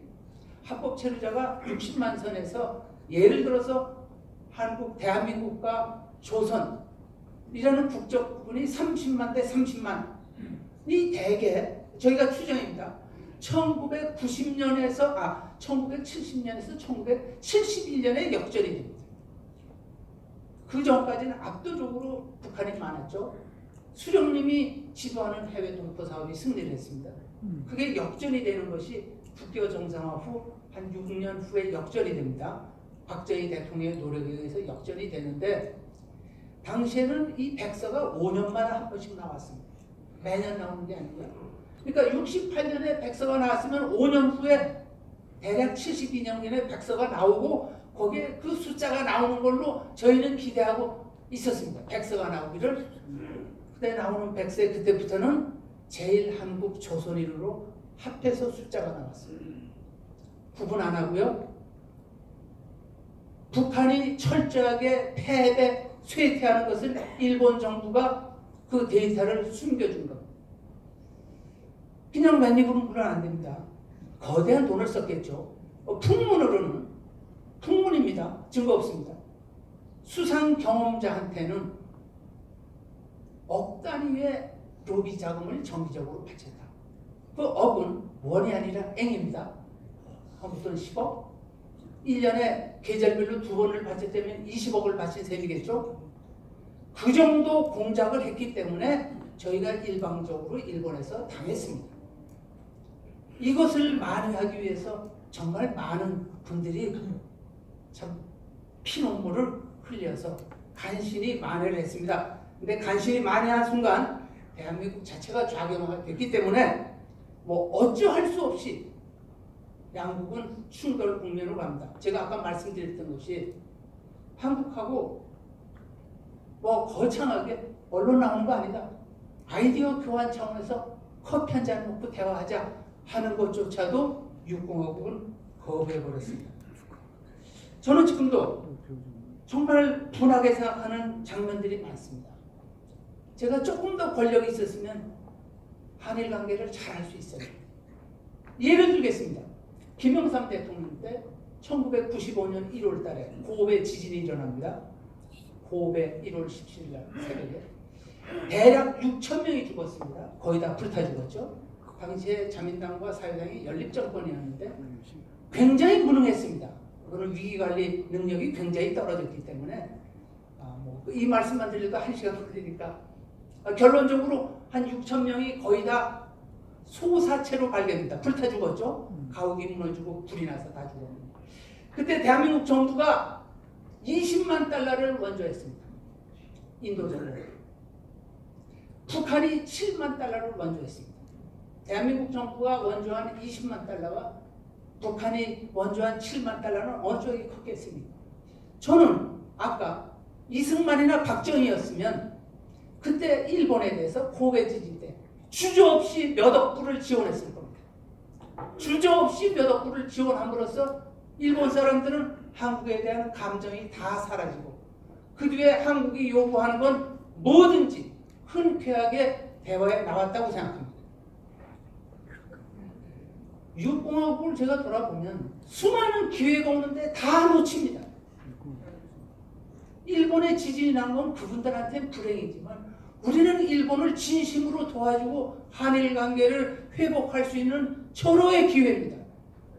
이런 것을 느끼지도 못하고 다 흘려버렸습니다. 2011년에 3.11 유명한 동일본 대지진이 일어났죠. 고베 지진 때도 마찬가지였지만 고베 지진 때 실제 있었던 일입니다. 일본의 고위 당국자가 한국 당국에 큰맘 먹고 지원을 해달라고 했습니다. 왜냐? 그렇게 함으로써 양국이 국민이 서로 화해하자. 그런 기회로 쓰자. 일본이 돈이 없어서 한국한테 지원해달라고 합니까? 아닙니다. 그 말까지 했는데 못했습니다. 북한한테는 15만 톤 쌀을 주면서 3.11 때 지진 때 마찬가지입니다. 1000년에 한 번, 1000년에 한 번의 기회가 왔습니다. 저쪽엔 재해지만은 저희는 일본한테 인도적으로 아니면 인접국가로서 사랑과 호의를 베풀 수 있는 안 했습니다. 대한항공으로 미네랄 워터, 담요 이런 것만 열심히 날려주고 그만뒀죠. 당시에 미국은 어떻게 했습니까? 항공모함, 강습, 상점 등등을 동원해서 최대 지원을 했습니다. 우리는 친구야. 도모다치 작전. 이것이 외교를 할 수 있느냐 없느냐의 차이입니다. 우리나라에는 월간조선에 두 개 실려 있었습니다. 나라는 만들었는데 국민을 못 만들었다는 특집을 만드신 게 있으시죠? 저희가 이번에 이런 말도 안 되는 주사파 탈레반 정권이 생기는 것도 이거 국민교육에서 실패한 겁니다. 제가 너무 많이 시간을 썼기 때문에 죄송합니다. 제가 생각하기에는 이제 원점에 섰습니다. 아까 주권국가로 일본과 한국이 주권국가로 맞이했던 1952년 4월 18일 이후에 사실 거의 다 까먹었습니다. 벌어놓은 거 다 까먹어서. 그리고 일본은 지금 헌법 개정이 이제 가장 시급한 문제입니다. 일본의 헌법은 여러분들이 아시는지 모르겠는데 일본 헌법은 1890년에 명치헌법을 만들어서 대개 56년간 시행하다가 그 다음에 70년 전에 현재 일본 헌법을 만들어서 딱 70년 대략 127년 동안 계속됐습니다. 그런데 한 번도 자기들이 개정한 적이 없습니다. 헌법을. 전쟁에 져서 할 수 없이 먼저 헌법을 폐기하고 지금 헌법을 만들었기 때문에 지금 헌법 개정한다는 것은 역사적인 의미가 있습니다. 우리가 거기에 대놓고 무슨 찬성이니 반대니 이런 말을 하기 전에 일본에 대해서 좀 더 알아야 될 필요가 있지 않느냐. 시간이 있기 때문에 넘어서 우선 여기서 그치겠습니다.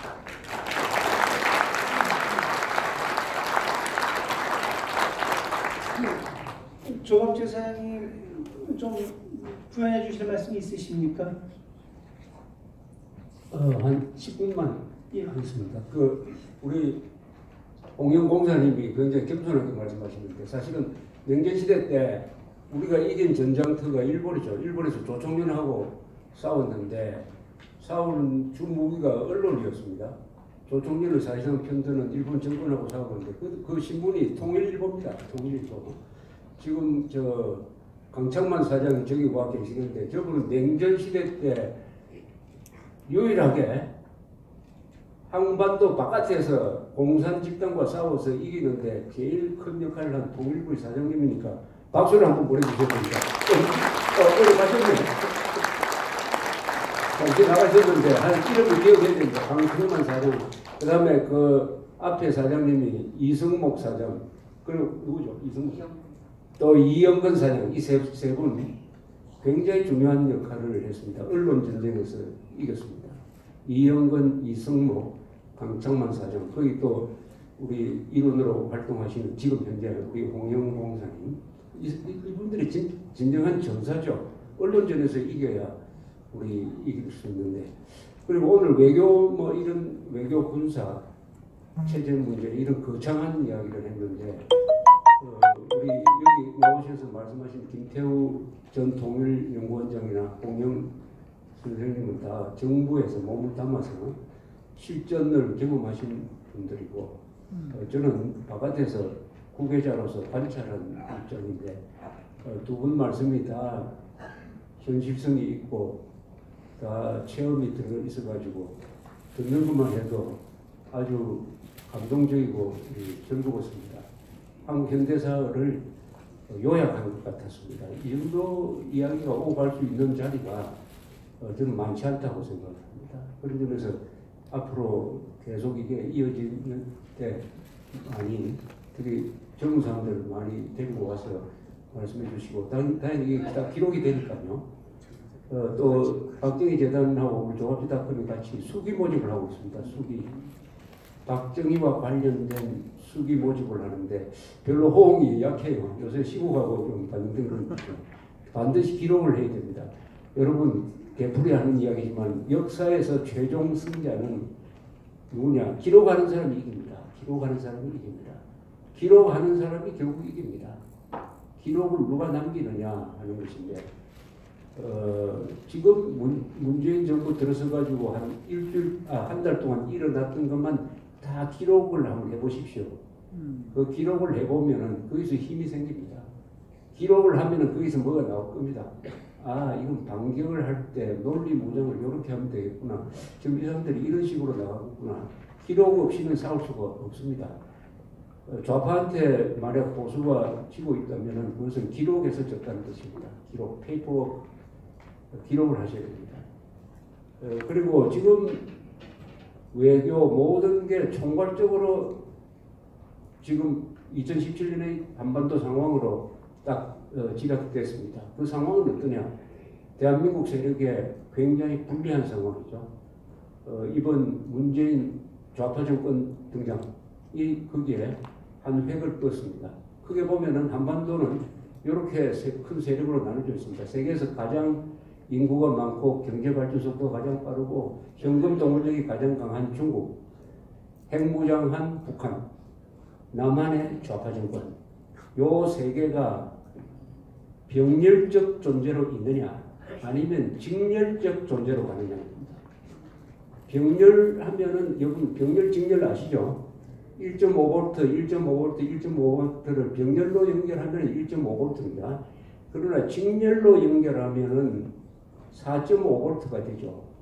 이 3개 세력이 직렬로 연결될 수 있는 소지가 있습니다. 두 가지입니다. 반미입니다. 반미, 반이래. 그리고 반대한민국의 이 세 세력이 손을 잡을 경우에는 대한민국을 지킬 수 있는 세력, 한반도 안에서 누굽니까? 군대가 있죠. 제일 잘 조직된 세력. 군대. 그 다음에 굉장히 약해진 보수 세력이 있습니다. 약해진 보수 세력. 한 25%밖에 안 되는 주도권을 놓치고 권력도 없는 요 두 세력 가지고 버틸까요? 버틸 수 있습니까? 이 3개 세력이 핵무장한 북한, 남한의 권력을 가졌다는 것은 수사권을 가졌다는 뜻입니다. 잡아넣을 수 있는 권리가 있다는 뜻입니다. 권리가 아니라 권한이 있다는 뜻입니다. 그 다음에 중국이 뒤에서 이 사람들이 한편에 서서 쓰고, 그 다음에 우리하고 사이가 나쁜 일본, 저 태평양 건너 있는 미국, 또 그 대통령이 어디로 뛸지 모르는 사람, 요 사람들하고 손을 잡고 이 자유민주주의 시장경제 지킬 수 있느냐? 국가 정체성과 민족사적 정통성을 지킬 수 있느냐? 굉장히 불리하다는 것은 아실 것이라고 생각합니다. 불리합니다. 불리해요. 국제정세는 불리합니다. 그러면은 어떻게 되느냐? 어떻게 되느냐죠. 그럼 이대로 그냥 가서 한국 국민들이 항상 위기에 처하면은 단결을 하고 정신 차리고 한국 사람들은 죽을 때 죽어야 죽는 줄 아는 사람들인데 죽기 직전까지 가서 대전환을 하는 방법. 사실 그런 게 역사적으로 별로 없죠. 개인은 있을 수가 있습니다. 개인은 고뇌에 몰리면은 완전히 거듭 태어나는 경우가 있지만은 국가가 그렇게 거듭 태어났다는 것은 역사에 없습니다. 큰 흐름 속에서 쇠망할 때는 몇십 년 동안 쇠망하는 그 관성에 따라서 아무도 돌이킬 수 없고, 아니 고종이 아무리 박정희가 고종 자리에 있어도 그 망하는 나라를 구할 수 있었겠습니까? 절대 없습니다. 한 개인의 힘이 역사의 큰 흐름을 돌려놓을 수 없습니다. 그런 점에서 굉장히 불리하다 이렇게 보여집니다. 그러면은 어떻게 되느냐 하는 것은 하나님도 모르고 아무도 모르지만은 6.25 사변이 났을 때의 한국과 굉장히 비슷하다는 생각이 듭니다. 6.25가 났을 때 한미동맹은 없었고 국회는 좌익 공산주의 국회의원들이 많았고 지식인 사회는 좌기관들이 있었고 주한미군은 철수했고 한미동맹은 없었습니다. 그때 남침이 있었는데 기적이 일어났죠. 트루먼 대통령이 파병을 결심을 하고 그 다음에 국군이 버티고 이승만 대통령이 초인적인 지도력을 발휘해가지고 6.25가 일어나지 않았으면 벌써 우리나라는 적화되어 있었을 텐데 6.25가 재앙으로 위장한 축복이었습니다. 그러나 그 대가로서 남북한에 300만 명이 죽었습니다. 그래서 공산주의는 안 된다는 이런 국민적인 각성이 한 40년 계속되다가 약발이 떨어져가지고 그걸 다 잊어버리고 80년대부터 다시 한국은 역사적 전통에 따라서 좌경화가 진행되었죠. 1980년대부터 본격적으로 좌경화가 진행되었고 좌경화는 이미 40년 동안 계속되었습니다. 그것을 뒷받침하는 우리의 사상적인 전통적인 국민의식 속에 심어있는 이 명분론적 관념론적인 것까지 따진다면 한국은 조선족 개국 이후에 600년 동안 좌파 정권이었고 최근 몇십 년 동안 우파 정권이었다. 그러니까 우파는 뿌리가 약한 존재인데 그래도 6.25라는 걸 거쳐서 강력한 반공군대가 생기고 미국이 우리를 뒷받침하는 이런 가운데서 한 몇십 년 동안 그것도 우리는 자주국방 의지를 포기한 상태에서 살찐 돼지처럼 이렇게 살다가 드디어 우리 주인이 이 나라의 주인이 바뀌었습니다. 주인이 바뀌었어요. 그러면은 과거 역사대로 하면 6.25 같은 것이 다시 일어나야 대한민국이 재생할 것이다. 이런 아주 잔인한 역사적 어떤 게 보입니다. 제 눈에는 그렇게 보여요. 그런데 6.25가 안 일어났으면 좋겠어요. 6.25. 그러나 6.25에 준하는 뭐가 일어날 것 같은 생각이 듭니다. 그것은 두 가지 일로 일어날 거라고 봅니다. 북한에서의 핵 문제. 북한이 핵을 고도화해가지고 완전히 자신감, 지금 북한의 핵 실험이나 이에 대해서 그동안에 한국에서 예측한 거 다 틀렸습니다. 뭐라고 예측했습니까?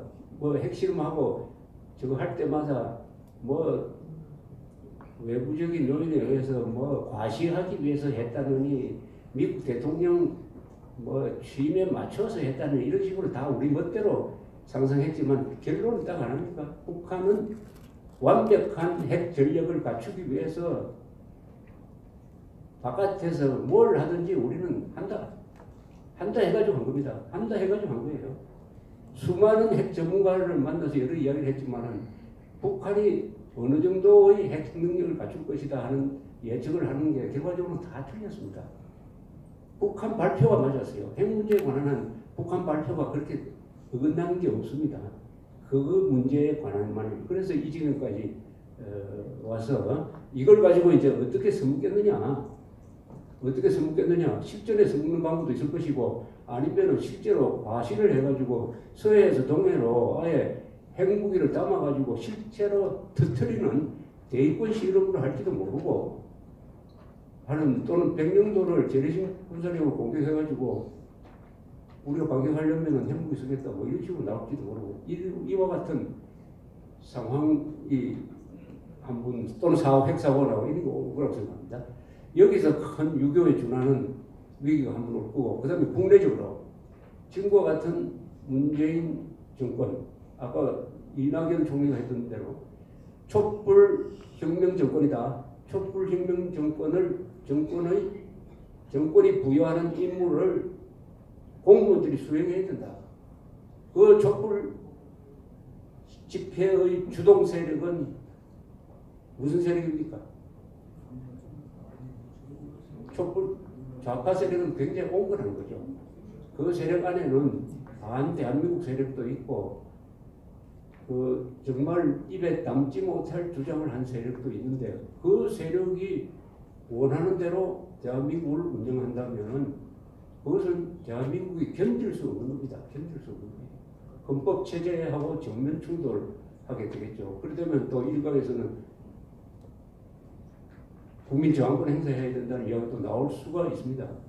그런 일이 안 일어났으면 좋겠는데 나오고.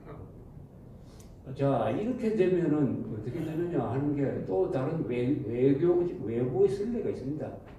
이런 유형이 딱 한국의 곡에 맞는 건 아닌데 1970년에 아옌데가 공산주의자가 선거를 통해서 31%로 대통령이 된 칠레에서 그 정권이 반미 쪽으로 가고 소련 북한과 접근하고 그 다음에 국유화 정책을 펴고 하다가 사회 불안이 생기고 물가 오르고 하다가 3년 뒤에 피노체트의 전군 쿠데타입니다.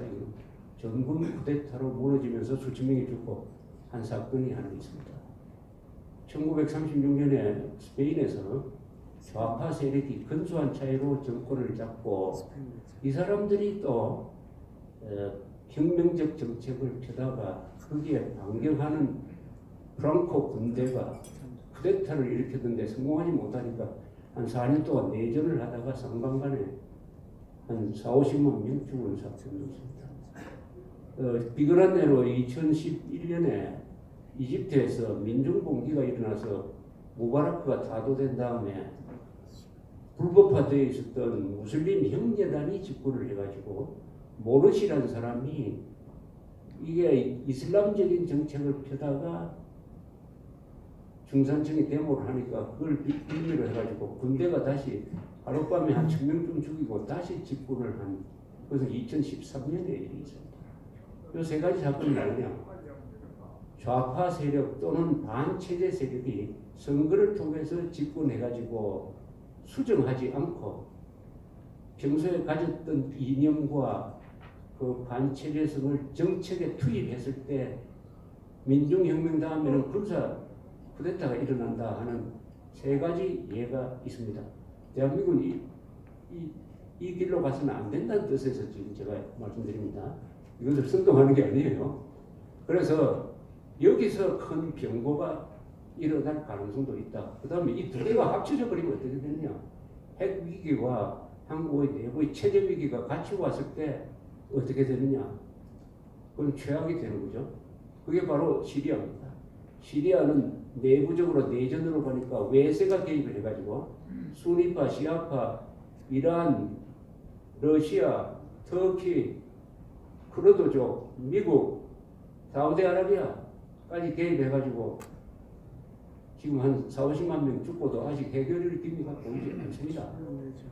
대한민국은 이런 이야기 하면 무슨 꿈같은 소리 하느냐고 하는 건데 제가 이야기하는 거를 머리에 담고 바깥 세상에 나가보면 바깥 세상은 다 근사한 대한민국인데 그야말로 중국 다음에 한국인데 그러나 이렇게 관념적으로 이 현실을 보는 관념적 집단이 있어요. 그 관념적 집단이 자기가 가지고 있는 세계관을 가지고 대한민국 끌고 가면 현실하고 부딪힐 겁니다. 현실하고 부딪혀서 정신만 차리면 괜찮은데 현실하고 부딪혀서 피를 흘리는 사태가 올 수 있지 않겠느냐 이렇게 생각하면서 오늘 박정희 시대 때 18년 외교 그리고 우리 김태우 박사님의 트럼프의 정책과 그에 대응하는 우리의 외교 전략 그 다음에 많은 사람이 놓치기 쉬운 한일 간의 이 문제 한일 간의 관계가 얼마나 중요하느냐에 대한 이런 이야기를 다 종합을 해가지고 결론적으로 우리가 고민하면서 기록해야 된다고 생각합니다. 고민하면서 기록해가면서 그 기록을 가지고 언젠가 발언해야 할 시절이 올 것이라고 생각합니다. 대한민국이 이런 세상이 된 것은 정교조 때문이 아닙니다. 저는 정교조 때문에 이렇게 됐다고 얘기하는 사람들을 보면은 화가 납니다. 왜 정교조 때문입니까? 자식 때문이죠. 자기 때문이죠. 우리 부모 세대, 언론, 우리 기자 때문이죠. 그 사람들이 생각을 바꿔놓은 게 어디 정교조 때문에 정교조가 한 역할을 한 5% 될 겁니다.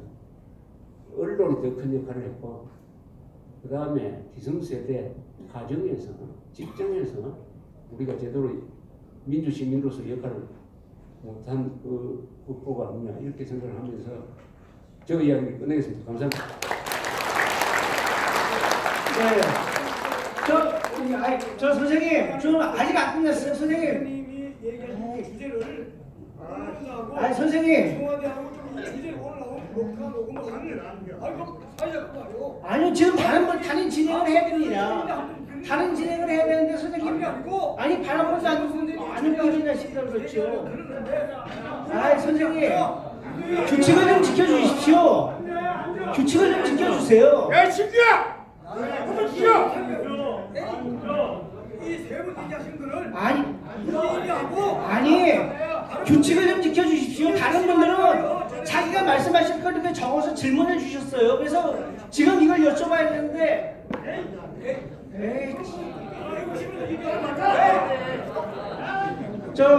아유 죄송합니다. 이게 꼭 저런 분들이 있습니다. 근데 저 질문을 주신 분들이 있어가지고 요거 두 가지는 김태호 박사님께서 답변을 해주셔야 될 것 같습니다. 하나는 트럼프 행정부의 지금까지 나타난 아시아 정책과 닉슨 독트린의 유사점과 차이점은, 그리고 향후 전망은, 이걸 물어보신 분이 있으십니다. 그리고 요거는 또 이제 딱 김태호 박사님을 지목해서 들어온 질문인데, 국내 일부 인사 젊은이들 간에는 통일이 되면 북한 핵무기는 우리 것이 된다는 위험한 발언을 하는 사람들이 있는데 이걸 어떻게 설득하면 좋겠는가, 이런 질문이 들어왔습니다. 그래서 이 두 가지는 김태호 박사님께서 답변해 주시면 좋을 것 같고요.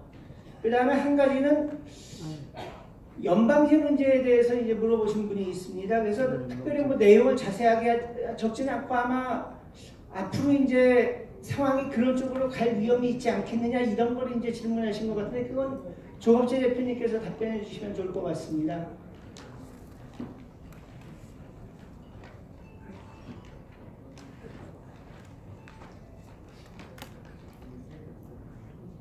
네, 예. 트럼프와 닉슨 유사성이 분명히 있습니다.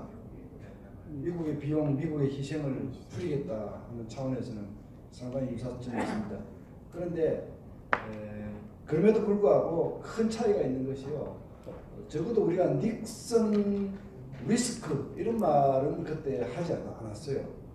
그러니까 뭐 말을 함부로 한다든지 뭐 갈팡질팡한다든지 뭐 대통령으로서 그런 모습을 보이지 않았는데, 그런데 미국 대통령이라고 하는 자리는 세계에서 제일 강력한 자리이기 때문에 동맹에 미치는 영향이 큰데, 닉슨 대통령은 다른 뭐 법 게이트로 인해서 도중에 물러났지만 그런 리스크 부분은 없었고요.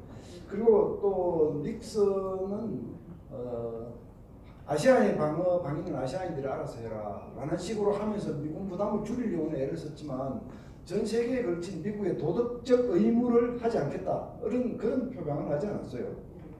그래서 그때나 그 이후나 미국은 전 세계에서 경찰 역할을 사실 하면서 많은 부담을 진 겁니다. 뭐 다 아시는 얘기겠습니다만 우리 한국이 고도 경제 성장할 때 하루에 석유를 얼마씩 썼습니까? 중동에 가서 그 많은 석유를 사다 와서 그 석유 가지고 여기서 다 경제 이끌어내고 자동차 굴리고 막 그런 시절에 근데 그 많은 유조선들이 단 한 번도 사고 당하지 않고 무사히 다 잘 다녔는데 우리 해군이 지켰을까요? 아니거든요. 아니 뭐 미국 해군. 우리가 이제 그런 거를 의식을 하지 않아서 그렇지, 사실은 미국 7함대, 5함대, 7함대는 서태평양을 관장하고 5함대는 인도양을 관장하는데 이 미 해군이 사실 해양 치안을 담당을 해주었거든요. 그런 것들을 쉽게 잘 느끼지는 못하지만 마치 우리가 공기 중에서 공기를 마시고 살면서도 공기 고마움을 모르듯이 그런 역할들을 하는 데서는 닉슨 대통령은 뭐 특별한 도출적인 생각을 하지 않았어요. 거기에 비하면 트럼프 대통령의 돌출은 굉장히 심하다고 볼 수 있죠. 지금 나토 정상회담에 가서 며칠 전에 그 나토 조약, 동맹 조약의 제5조를 언급하지 않았다. 지금 CNN에서 난립니다. 그래가지고 제5조가 뭐냐면요, 그 동맹국이 침략을 받으면 그냥 참전하게 되어 있습니다. 자동 개입. 굉장히 강력한 조약이 바로 그런 거죠. 근데 한미 동맹 조약에는 자동 개입 조항이 없습니다. 근데 이제 나토에는 있거든요. 그러니까 그 동맹을 다짐하는, 결속을 다짐하는 행사에 가면 반드시 그 언급을 하게 돼 있는 겁니다. 그게 관리고 그게 상호 존중인데 하지 않았어요. 하지 않고 그러니까 참 굉장히 독특한 분인데 닉슨 때보다는 훨씬 더 많은 준비를 해야 될 것 같다 그런 생각이 들고요. 통일되면 우리 것, 북핵도 우리 것. 이 핵무장을 주장하는 부류가 한 3부류쯤 있습니다. 이걸 잘 구분을 하셔야 됩니다. 참 재밌게도요, 좌파 쪽에서도 핵무장 주장이 있습니다. 우파 쪽에도 핵무장 주장이 있고. 근데 북핵도 통일되면 우리 거다 하는 게 여기 좌파의 핵무장 주장입니다. 좌파의. 그런데 이 주장은요, 핵무장을 얘기하고 있지만 사실은 북핵을 가만히 놔두고 북한하고 교류 협력을 많이 하고 북한을 계속 도와주는 것이 옳다라는 주장을 펼치기 위해서 그렇게 주장하는 겁니다. 그러니까 이게 핵무장을 얘기하고 있지만 통일되면 우리 되니까 우리가 핵무장국 된다는 거 아닙니까? 그러나 그게 그 주제는 핵무장이 아닙니다. 핵 문제를 신경 쓰지 말고 북한을 많이 도와주라는 주장을 하는 겁니다. 그게 잘 들으셔야 되고요. 그런데 이제 우파 쪽에서 하는 주장은 두 부류가 있어요. 한 부류는 이것저것 따지지 말고 핵무장 해야 된다 이렇게 주장하는 주장이 하나 있고요. 또 우파 쪽에서 좀 더 신중하게 접근하는 사람들은 핵무장 준비는 하더라도 핵무장이라고 하는 그 선을 넘는 순간 한국도 제재를 당하고 한미동맹이 시끄러워지고 파열음을 낼 수 있고 여러 가지 불이익이 올 수 있기 때문에 마지막 선택은 보류하고 있자 이렇게 나누어집니다. 이 세 가지 핵무장론이 있는 겁니다. 이게 지금 말씀하신 북핵 통일령 올 거라고 하는 것은 사실상 핵무장을 가장한 친북론이다. 사실상 핵무장을 가장한 종북론이다. 이렇게 그 안에는 물론 다양하게 섞여 있겠지만 정도에 따라서 그런 사람들이 주장하는 것이고 그 주장을 낳게 한 가장 결정적인 계기는 무궁화꽃이 피었습니다라는 소설입니다. 그 소설에서 남북이 힘을 합쳐서 일본 놈들을 혼내주는 이 스토리가 많은 사람들을 시원하게 만들고 카타르시스를 제공했는지 모르지만 많은 한국의 젊은 사람들 앞에 안에 바로 그 생각을 심었습니다. 조심하셔야 될 그런 주장입니다.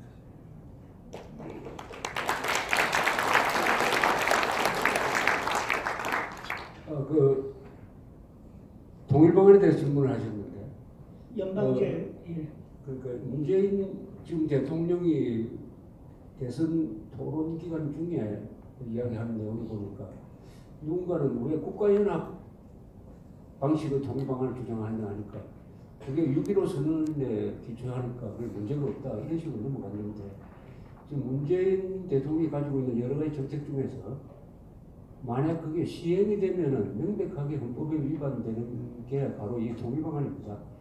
국가연합 혹은 낮은 단계 연방제 통일방안이라고 주장을 하고 있습니다. 첫째, 국가연합 통일방안은 북한을 국가로 인정해 주므로 우리 헌법 제3조 위반입니다. 북한을 국가로 인정하지 않거든요. 그것은 우리 헌법에서 제일 중요한 조항입니다. 그래서 국가연합이라는 말을 써서는 안 됩니다. 이게 위헌입니다. 위헌. 이 말 쓰는 즉시 위헌이 발생합니다. 다만 노태우 정부 때 남북연합이라는 말을 썼습니다. 단계적 통일 방안 중에 하나로서 중간 단계로서 남북연합 이건 국가연합이 아닙니다. 남북 간에 서로 교류도 하고 공통된 기구를 만들어 가지고 우리 통일로 가기 위한 논의를 하자는 그거니까 그것은 헌법 위반이 아닙니다. 그런데 슬며시 남북연합을 국가연합으로 딱 바꿔버렸어요. 6.15 선언에 국가연합이라는 말이 없습니다. 그런데 6.15 선언에 기초한다고 하니까 이것도 사실과 달라요. 남측의 연합제 안과 북측의 낮은 단계 연방제 안이 공통점이 있다고 인정하고 그 방향으로 통일을 논의하자 이렇게 있죠. 남측의 연합제는 그게 국가연합이 아니고 노태우 때의 남북연합을 이야기하는 것입니다. 그 다음에 낮은 단계 연방제는 더 말할 필요도 없이 그 말 자체가 북한에서 만들어낸 것이고 그것은 적화 통일하자는 것이니까 하나는 헌법 위반이고 하나는 북한식 통일을 하자는 겁니다. 이걸 만약 대통령이 그 발언한 것 자체가 문제인데 이번 선거에서 그게 쟁점이 안 됐다는 게 한국 언론과 한국 지도층이 가장 큰 문제에 대해서는 관심이 없고 사소한 문제에 대해서 목숨 건다는 가장 좋은 증거죠. 이 정도 이야기를 미국 대통령이 했다면 그 미국 대통령은 절대로 대통령이 될 수가 없죠. 미국 대통령이 이 정도 헌법 위반을 만약 대통령이 된 다음에 이야기하면 그건 탄핵이 됩니다. 그래서 이것도 우리가 기록을 하면서 딱 챙겨봐야 될 대목인 것입니다. 국가연합은 헌법 위반, 낮은 단계 연방제는 헌법 위반 플러스 그것은 적과 통일로 가는 길이다. 적과 통일로 가는 길이다. 그리고 국가연합이든 낮은 단계 연방제든 그것은 뭐냐? 양쪽 체제를 그냥 두자. 북한 사회주의도 없게 남한 자유민주 체제를 그냥 두고 그 위에 자기들 말로 하면 고려 연방국가 사기라는 지붕을 하나 덮어 씌워가지고 우리 다른 방식의 삶을 사는 자, 이것은 완전한 사기 아닙니까? 사기. 이게 통일입니까? 통일은 양체제가 하나로 합쳐지는 거지. 양체제를 그러려면 두고 통일하기로 했다라고 거짓말을 하면서 요걸 앞세워가지고 국가보안법 폐지와 주한미군 철수를 이루기 위한 대남 공작의 한 용어로서 이야기하기 때문에 북한 사람들은 그걸 아무도 안 믿습니다.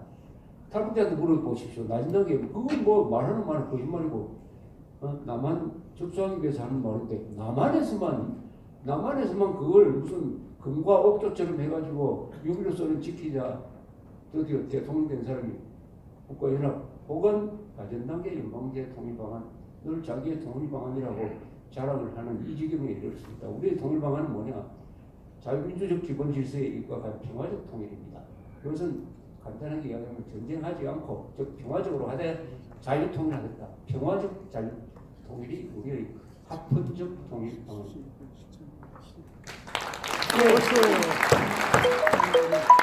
감사합니다. 그 박정희 시민강자가 오늘로 8번째인데요. 그 중에서 이제 제일 보면 열기도 뜨거웠고 그 다음에 제일 열심히 공부한 시간이 되지 않았나 하는 생각이 듭니다. 긴 시간 동안 자리 지켜주신 분들께 감사드립니다. 다음 9회 강좌는 7월 4일 날 오후 2시에 이 자리에서 있습니다. 7월 4일에도 많은 분들 참석해 주시길 부탁드리겠습니다. 감사합니다. 박수.